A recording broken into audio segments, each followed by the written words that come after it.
তার জীবন খুবই সাধারণ ও শান্তিপূর্ণ। প্রতিদিন ভোরবেলা সূর্য ওঠার সাথে সাথে সে ঘুম থেকে উঠে প্রথমে প্রার্থনা করে, তারপর কাজে নেমে পড়ে।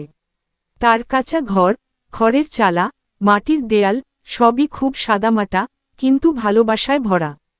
তার সামান্য একখণ্ড জমি আছে যেখানে সে ধান, গম বা শাকসবজি চাষ করে। কৃষিকাজই তার মূল জীবিকা। নিজের হাতে অথবা গরুর সাহায্যে জমি চাষ করে সে। আয় খুবই কম এবং অনিশ্চিত, কিন্তু সে তার জীবনে সন্তুষ্ট।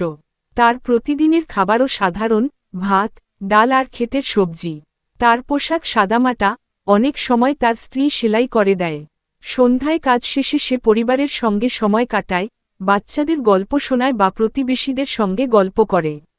প্রকৃতি, পরিশ্রম এবং পরিবারের সান্নিধ্যেই সে আনন্দ খুঁজে পায়।